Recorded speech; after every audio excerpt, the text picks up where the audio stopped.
राधे राधे महाराज जी। महाराज जी, सभी शास्त्र एक मत से कहते हैं कि आप जैसे भगवत स्वरूप महापुरुषों का दर्शन व आशीर्वचन अमोघ व कल्याणप्रद होता है तथा बिना महापुरुषों की कृपा के भक्ति का परम प्रसाद प्राप्त नहीं होता। आपके हृदय में तो साक्षात भक्ति देवी विराजमान है, हमसे तो ऐसी कोई योग्यता ही नहीं है कि आपकी दृष्टि, कृपा दृष्टि भी प्राप्त हो सके। महाराज जी देखो, शास्त्रों में वर्णन आया है कि संतों का दर्शन पाप का नाश करता है, क्योंकि वो पवित्र परम भगवान का चिंतन करते रहते हैं।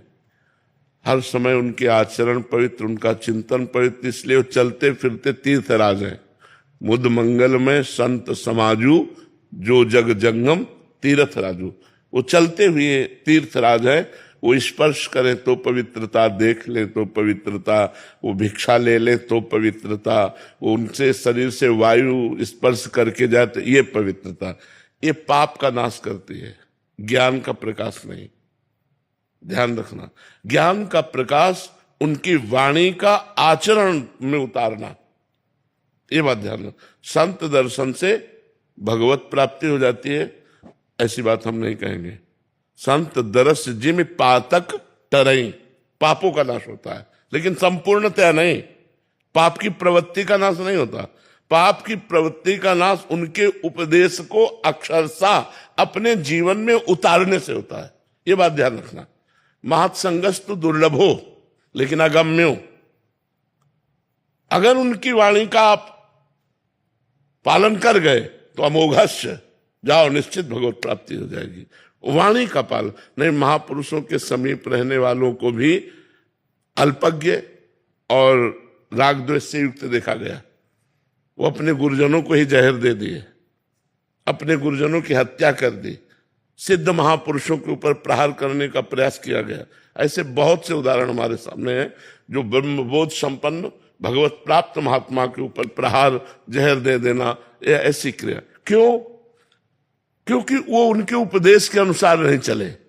आध्यात्मिक संपत्ति को उन्होंने नहीं पाने की चेष्टा की, लौकिक संपत्ति को प्रधान माना, तो उन्होंने उनके शरीर को दंड देने की चेष्टा की। जिन महापुरुषों के प्रति ऐसा सोच लेना भी सर्वनाश का कारण बनता है, वहां उन्होंने ऐसे ऐसे कार्य किए। हम एक जगह की बात बता रहे हैं, जब हम गंगा किनारे भ्रमण करते थे, स्वामी परमानंद उनका नाम था, और वो बड़े सिद्ध महापुरुष थे। कभी कभी वो दिगंबर भी ऐसे निकल पड़ते थे, ब्रह्मबोध संपन्न महापुरुष थे। तो एक मास्टर थे, उन्होंने देखा कि संपत्ति है, तो शिष्य जन और भी थे, पर उन्होंने संन्यास लिया और धीरे धीरे प्रथम चेष्टा पर पहुंचे उनकी शरीर सेवा पर। और वो 24 घंटे में एक बार जब प्रसाद पाते थे, इसके बाद इतनी भांग खाते थे। संतों की मौज अपने अपने संतों की रहनी होती है, सिद्ध पुरुषों की उन पर नजर नहीं डालना चाहिए।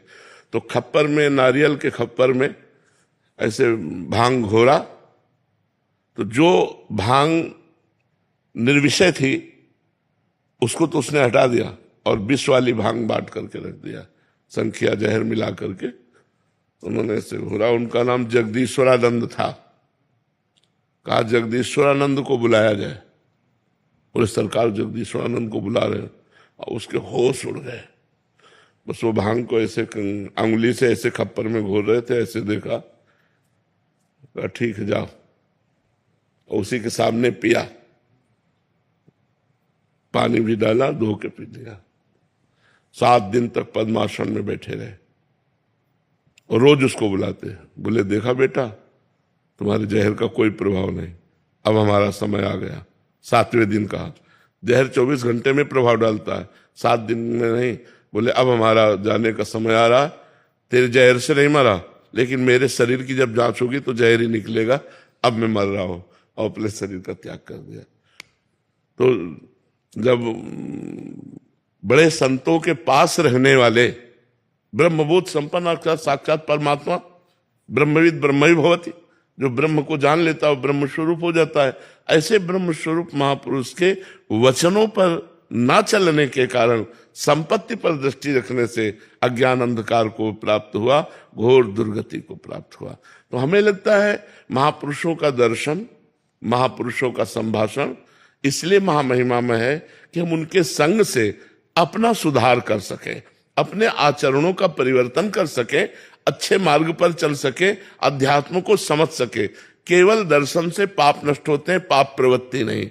पाप प्रवृत्ति उनकी आज्ञा का पालन करने से नष्ट होती है। जब हम संतों की आज्ञा का पालन करते हैं तो हमारे अंदर साधुता आने लगती है, हमारे अंदर जितेंद्रियता आने लगती है, हमारे अंदर भगवत प्रीत्यर्थ कर्म बनने लगते हैं, हमारे अंदर भगवत चिंतन बनने लगता है। हो गया काम संत समागम का।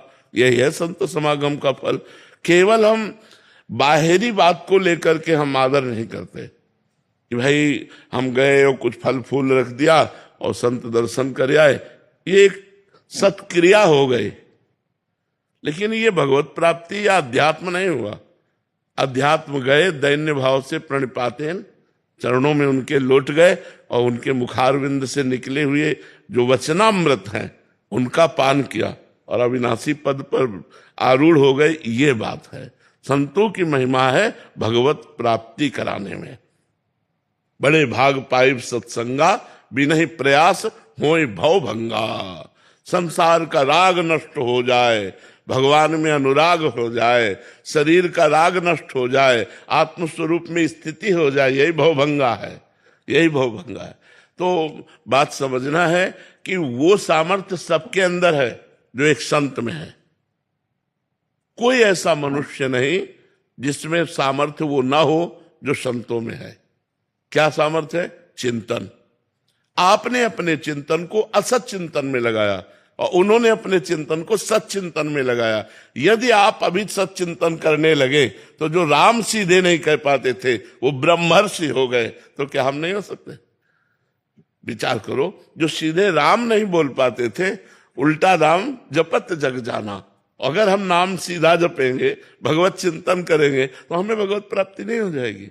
हो जाएगी। हम वैसे ही संत बन जाएंगे, वैसे ही भगवान के निज जन बन जाएंगे जैसे बड़े बड़े महापुरुष हैं। बस हमको उनके मार्ग पर चलना होगा। जो महापुरुष आदेश करते हैं उस पर हमें बिना विचार के चलना होगा, तभी हम आगे बढ़ सकते हैं। हरिनिवास पराशर जी, शिवपुरी से। महाराज जी, हर कर्म चाहे वो अच्छे हों या बुरे, वो कर्म बंधन में ही बांधते हैं। तो इस 80 वर्ष के जीवन में प्रभु ने हमें जो रोल दिया वो हमने निष्ठा से पूर्ण किया, पर अंत में ज्ञात हुआ कि हमने जीवन में ये ध्यान रखना है कि हर कर्म बंधन कारक नहीं है।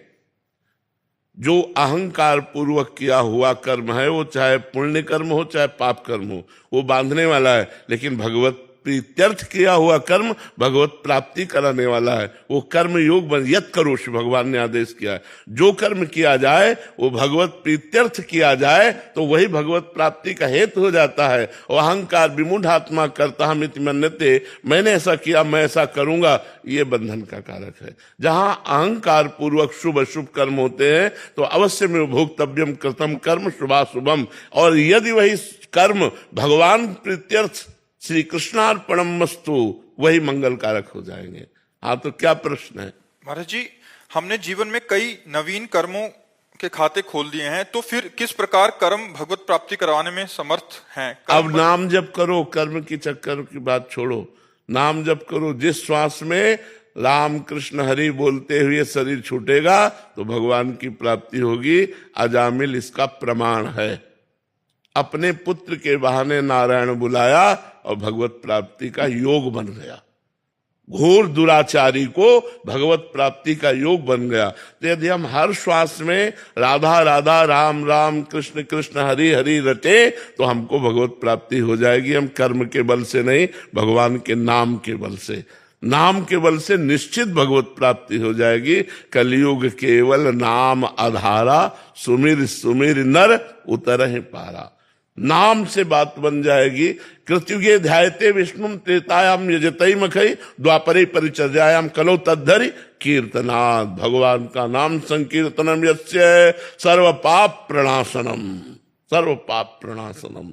समस्त पापों का नाश करके भगवत प्राप्ति कराने में समर्थ है भगवान का नाम।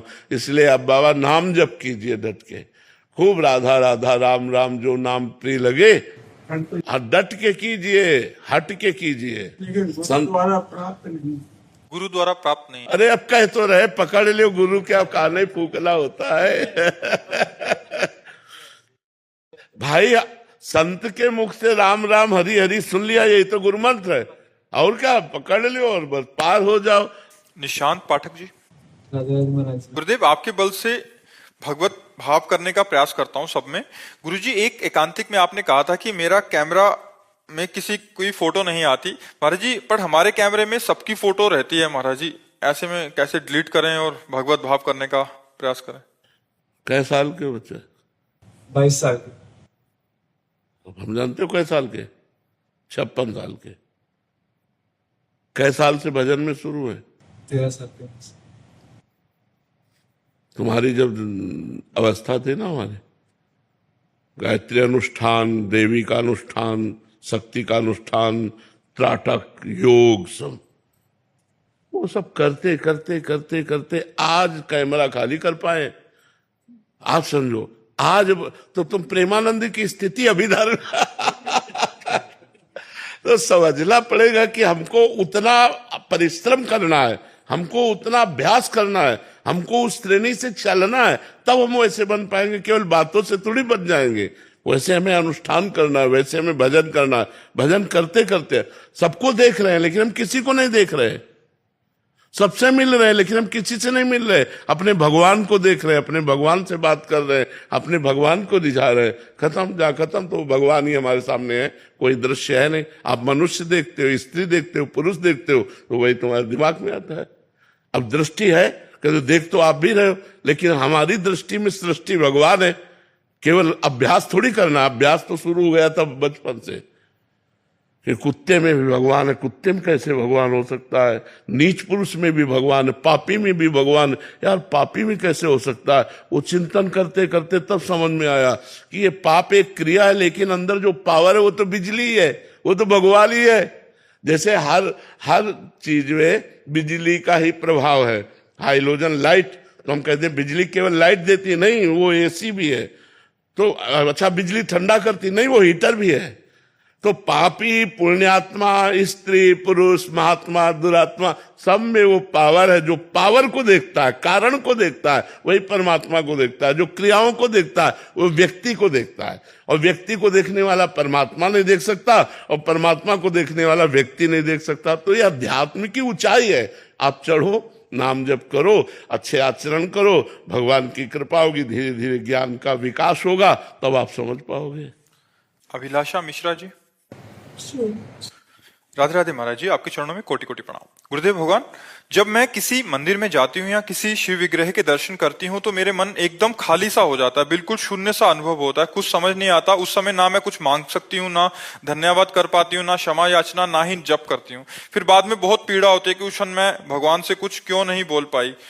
महाराज जी, ऐसे में ये क्या सही है या कुछ सुधार करें? एक हम ईंट पत्थर के बने हुए मकान में और श्री विग्रह विराजमान को हम भगवान मानते हैं, और चलते फिरते इन मंदिरों में श्री भगवान नहीं। तो मुझे लगता है कि अगर उन मंदिरों में हम भगवान को मानते हैं तो इन मंदिरों में भी भगवान है, पक्का है। वो तो चलता फिरता है, वो भगवान तो कृपा करके खड़ा है, केवल दर्शन दे रहा है। और ये भगवान तो बात भी करता है, ये भगवान खाता पीता भी है, ये भगवान गुस्सा भी करता है, ये भगवान हंसता भी है। हमको इन सब में भगवान को देखना चाहिए और नाम जप करना चाहिए।